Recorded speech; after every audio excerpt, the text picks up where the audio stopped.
Thanks for joining us for CBN NewsWatch. I'm Caitlin Burke. Today may be the first official day of summer, but heat records are already being broken in the Southwest with days of triple-digit temperatures. The heat wave has turned deadly for some, and raging western wildfires are only adding to the misery. Ephraim Graham has the story. People across the Southwest are enduring a miserable Monday after Sunday temperatures broke records and soared above 115 degrees. And forecasts for Southeast California and portions of Arizona, the record 115, expecting to hit 118, aren't easing up. The unbearable heat has many turning to social media, posting photos of boiling temperature readings on their car thermometers and cell phones. We don't have earthquakes, tornadoes, or hurricanes, but the heat is our disaster. In Phoenix, Arizona, this 25-year-old Anthony Catella died Saturday, hiking in the extreme heat with a friend. They ran out of water. Then, early Sunday morning, a 28-year-old woman became unresponsive while mountain biking with friends. Firefighters managed to rescue her, but she died at the hospital. The weather's deadly reality even has children paying attention to the warning signs. When you're dehydrated, your head starts hurting, then you can't do anything. But when you drink water, that prevents from you getting a headache.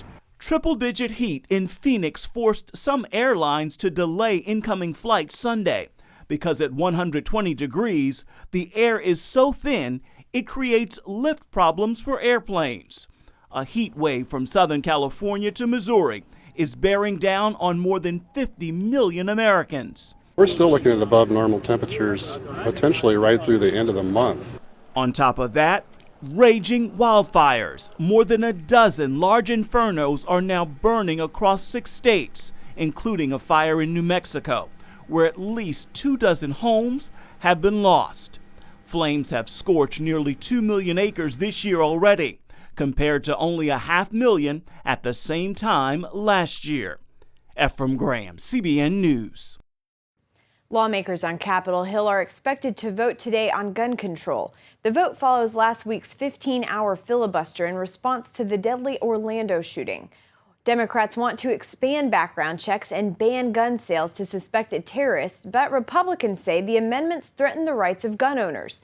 Instead, Senate Republicans plan to bring their own alternatives to the table, but both sides are expected to block each other's proposals from passing. The next president of the United States will likely appoint several new Supreme Court justices. Justice Clarence Thomas, a conservative vote on the court, is considering retirement after the presidential election in November. His retirement would have a major impact on control of the court, as the next president is expected to immediately replace the seat already opened by the death of conservative Justice Antonin Scalia.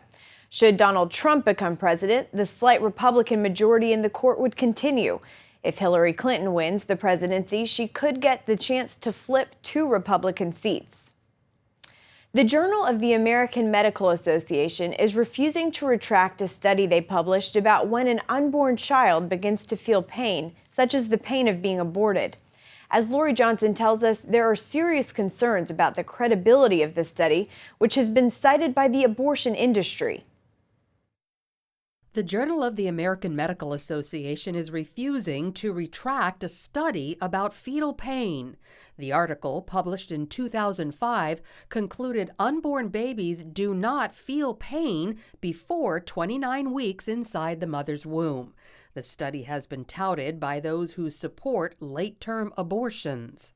People taking issue with the study called for its retraction based on both ethical and scientific considerations.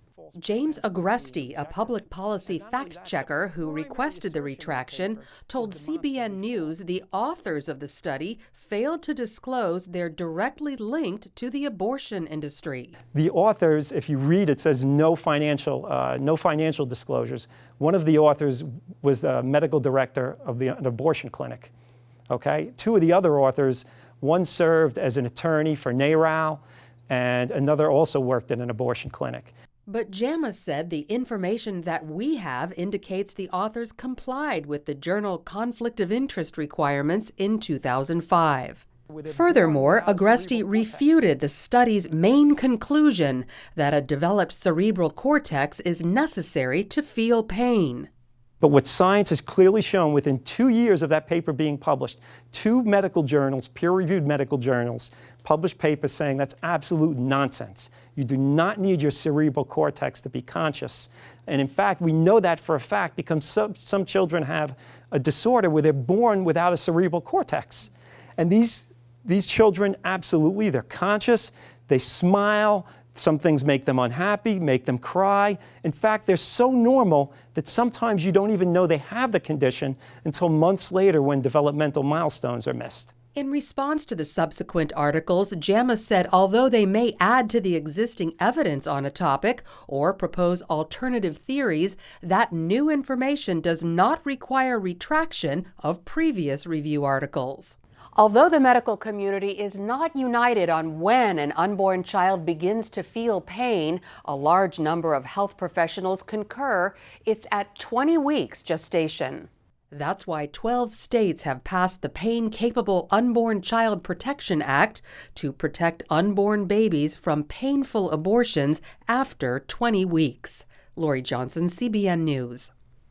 Donald Trump says the country should fight terrorism by profiling Muslims already living in the U.S. Trump said in an interview with CBS, "I hate the concept of profiling, but we have to start using common sense." He says in the age of international terrorism, it's a matter of choosing common sense over political correctness. Trump has also proposed to temporarily ban foreign Muslims from entering the U.S. Coming up, the great Republican dilemma, whether or not to support their presidential nominee. See why some conservatives are talking themselves into Trump and why others won't.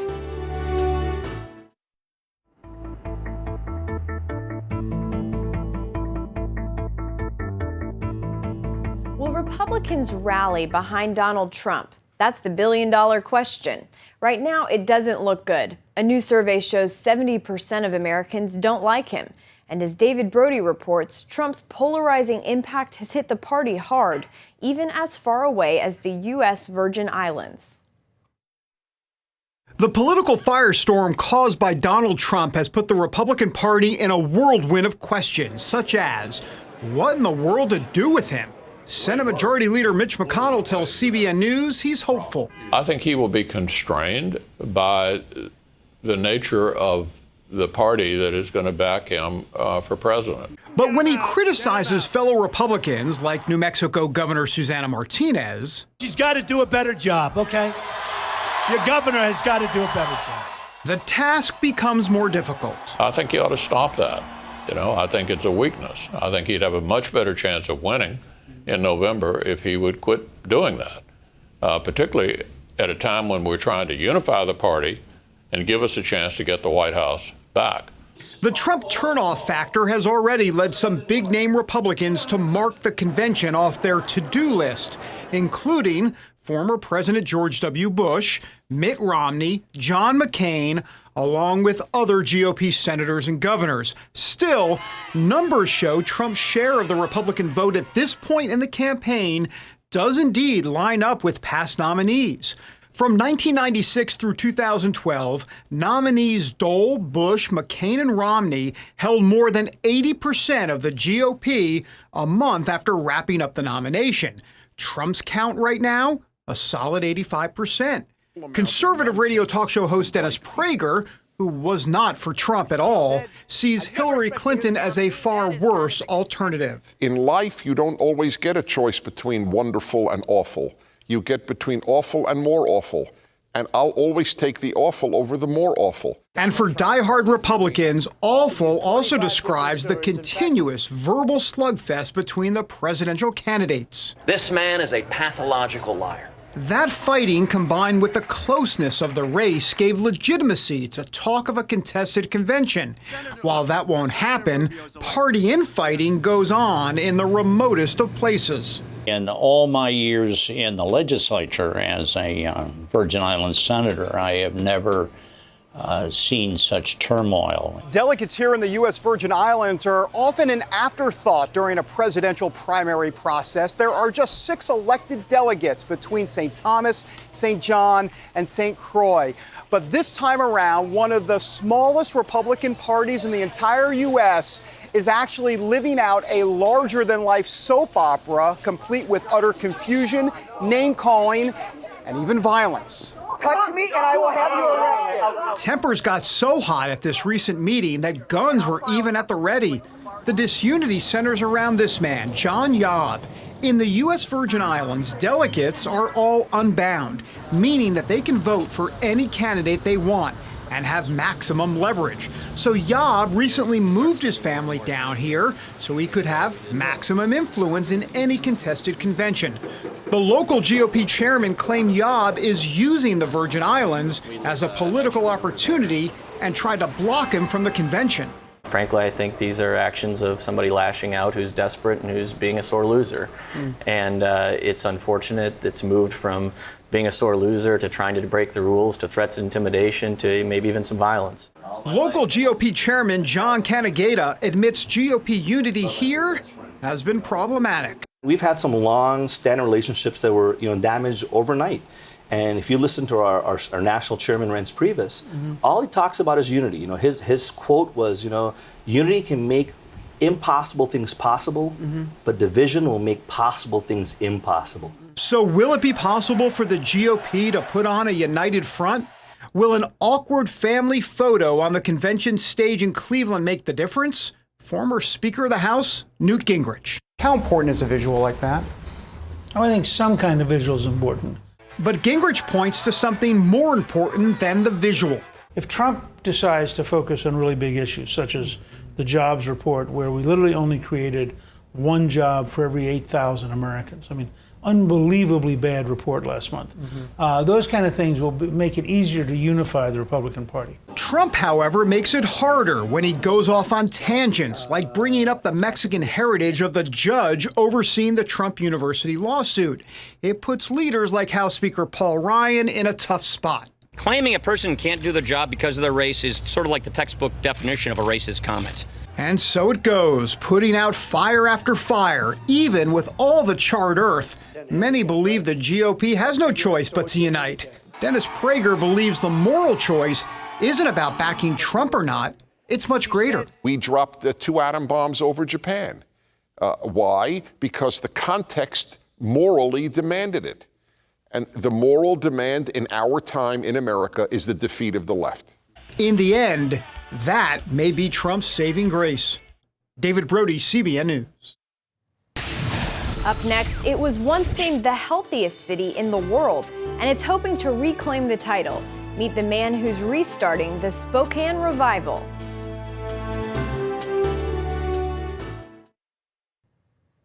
Few people today have heard of him, but he had a profound influence on healing ministries here in the United States. His name was John G. Lake, and he was a leader of the Pentecostal movement in the 20th century. As David Brody reports, his legacy lives on today with the reopening of the Healing Room in Spokane, Washington. At the age of 16, John G. Lake gave his life to Christ during a Salvation Army revival meeting. As a young adult, he moved to Africa and began a powerful miracle ministry.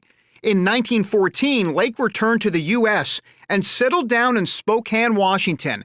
And there he opened up the Healing Rooms, a place where people could pray and seek God. Over the next 5 years, his ministry documented more than 100,000 healings. Spokane became known not only as the healthiest city in America, but the healthiest city in the world. John G. Lake was a man who had a hunger for God, had a hunger for the truth, the Word, and out of that Word, he come to the discovery that God wasn't just able to heal, but he was willing to heal. Now, Cal Pierce directs the Healing Rooms Ministries. In the mid-1990s, as a California real estate developer, he was preparing for retirement. But he says after much prayer and fasting, God showed him another plan for his life. Finally, at the end of the fast, the Holy Spirit could get into my spirit. And he said, I want you to redig those generational wells of healing that John G. Lake had in Spokane. Reopened that well after 80 years, and that's what we did. The healing rooms closed in 1935. Pierce purchased the original property, then reopened the healing rooms, eventually relocated it to another area of the city. The ministry then expanded to the point where it now takes up an entire block of downtown Spokane. Healing Rooms is an international ministry, and it activates the saints of God into the work of the ministry. And the purpose is to get the body of Christ, or God's people, healed and restored. Well, here we are in the healing room hallway. There are 8 healing rooms. You've got the fire room, the portal room, the waves of glory room, and many others. Folks come from all over the world and here in America, specifically to Spokane, looking for healing and God's touch. Open 5 days a week. Anyone needing prayer can come to the healing rooms. No appointment necessary. You just show up, sign in. Staff members are on standby, ready to pray.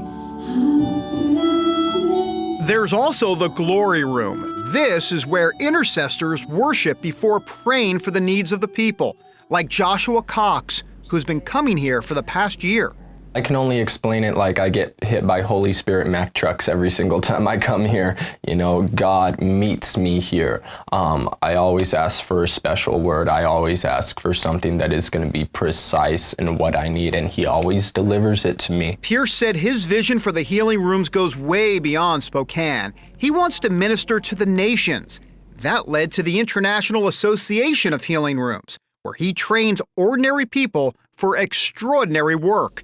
Today, more than 3,000 healing rooms operate in 75 countries. And here in the strategy room, people pray for the healing of the nations. And, you know, sometimes we'll have people who'll ask us, well, should we have a healing room in our community? And I always answer the same way. Do you have any sick people there? Where you have sick people, you need healing and healing rooms.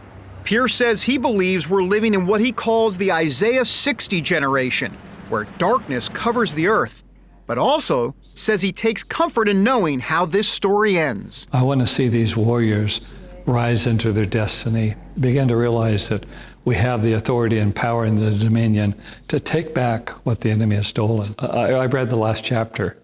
We win. But we've got to realize God calls us an overcomer. That means we have to have something to overcome. David Brody, CBN News, in Spokane, Washington. Prayer is powerful. Stay with us. We'll be right back. Christian radio station K-Love recently held their Fan Awards ceremony in Nashville. Angela Zatopek was on the scene to bring us all the highlights, from the top artist to the top worship song to the Christian athlete with the biggest sports impact. Take a look. The hot topic of faith in media continues to trend, and one major faith outlet that's buzzing the airwaves is K-Love Radio. We traveled to the Grand Ole Opry, catching the radio network's Fan Awards, honoring artists and athletes that bring that message of faith. We're going to have a great time tonight, aren't we? The night was hosted by singer Matthew West and former Fox News host Elizabeth Hasselbeck. I'm that mom sitting in my car in traffic about to lose my mind, and K-Love comes on with just the right song, and it's beyond moving to be able to be up there and co-host with Matthew West, who's brilliant, and just celebrate. Listen, we grew up listening to Christian music, and I know in my house, and I know it's the case in his as well, that K-Love's always on the radio. With fans voting on the winners, artists shared their hearts on why they make it a point to sing for God's glory. Best lyrics, I'll tell you what, I think that's one thing that separates Christian music from the rest of the music out in the world. Grammy-winning Switchfoot performed, announcing their 10th album about to release. I am always excited to talk about my faith, and we've always been very upfront with what we believe. But at the same time, we approach it with humility. We don't have all the answers, and the way I see it, doesn't matter whether you were in church on Sunday or not. Hope is available to you, and we want to make sure that we're singing these songs of hope. We believe hope deserves an anthem, and that's kind of why we do what we do. Lauren Daigle walked away with both Best Artist of the Year and Best Female, Danny Gokey winning Best Male Artist. The night ended with Chris Tomlin's Song of the Year on a packed stage. Opryland feeling more like a night of worship with fans and artists together singing praise. Almost everybody in the whole industry of Christian music that was here tonight was up on stage with me doing it, and it was pretty special. As the music makers and storytellers, is that we sing songs and write songs and put them out into the world, that somebody who may be hanging at the end of their rope, they might hear a song and kind of just feel their grip on the end of that rope strengthened, and they can make it one more day. From Nashville, I'm Angela Zanapek with CBN News. That's it for now on CBN NewsWatch. You can find more of our exclusive coverage of the issues you care about most at cbnnews.com. And tell us what you think about the stories you've seen here. You can do that on Facebook, Twitter, and Instagram. We hope you'll join us next time. Have a great day.